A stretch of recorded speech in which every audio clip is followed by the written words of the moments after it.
10 ఏళ్లుగా ఎన్నో అవమానాలు పడ్డాం. అధినేతపై ఈగ వారనివ్వలేదు. ఆయన కోసం అంతా కలిసి పనిచేస్తాం. ఇప్పుడు అదే అధినేత కొత్త వారిని తీసుకొచ్చి రుద్దుతామంటే ఒప్పుకునేది లేదు. ఇది ఆ నియోజకవర్గంలోని నేతల రియాక్షన్. ఇన్నాళ్ళు గొంతు చించుకొని అధినేతకు అండగా ఉన్నవారే అంతే పిచ్చిలో నిరసన గలం వినిపిస్తున్నారు. ఇదెక్కడో ఈ స్టోరీలో చూసేద్దాం.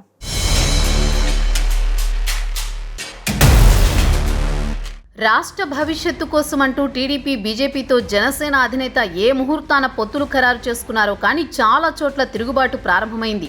పవన్ కళ్యాణ్ అంటే చొక్కాలు గొంతు చించుకుని పనిచేసిన వారంతా ఇప్పుడు రివర్స్ అవుతున్నారట.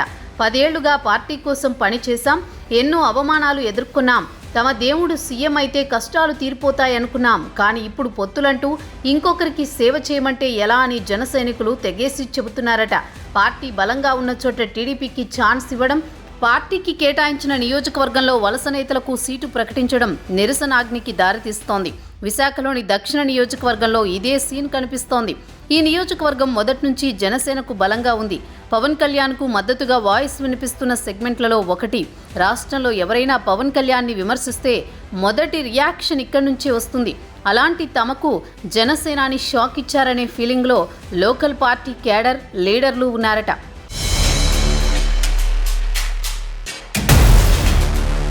జనసేన, టీడీపీ, బీజేపీ ఉమ్మడి అభ్యర్థిగా జనసేన పార్టీ నగర అధ్యక్షుడు వంశీకృష్ణ యాదవ్ను ప్రకటించారు.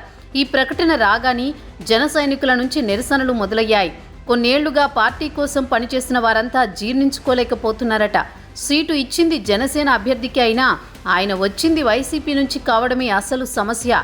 ఇన్ని రోజులు పార్టీ కోసం పనిచేసిన వారు తమకే సీటు అని స్థానికంగా ప్రచారం చేసుకున్నారు. అలాంటిది మరో నేతను తీసుకొచ్చి రుద్దుతారా అని రుసరుసలాడుతున్నారట.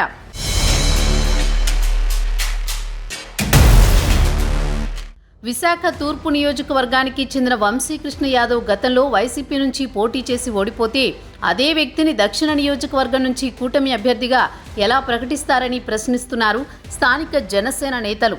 జనసేనలో కొన్ని రోజులుగా మూగి శ్రీనివాసరావు, మైనార్టీ నాయకుడు సాదిక్ తదితరులు బలంగా పనిచేస్తున్నారు. వైసీపీని ఎదిరించే క్రమంలో అనేక ఇబ్బందులు పడ్డాయని, ఇప్పుడు మంచి రోజులు వస్తాయని భావిస్తే దానికి భిన్నంగా అధినేత నిర్ణయం తీసుకుని తమ ఆత్మస్థైర్యాన్ని దెబ్బతీశారని కలత చెందుతున్నారట. స్థానికంగా పార్టీ కోసం పనిచేసిన నాయకుల్లో ఎవరినో ఒకరిని ఎంపిక చేసి వారికి సీటు ఇచ్చి ఉంటే ఇంత రియాక్షన్ వచ్చేది కాదని అనుకుంటున్నారట. మంచి మెజారిటీతో గెలిపించుకునే సత్తా ఉందని చెప్పుకొస్తున్నారట. ఈ దిశగా ఆలోచించకుండా నాన్ లోకల్కు టికెట్ ఇచ్చి గెలిపించాలంటే మనసు చంపుకుని ఎలా పనిచేస్తామని ప్రశ్నల వర్షం కురిపిస్తున్నారు.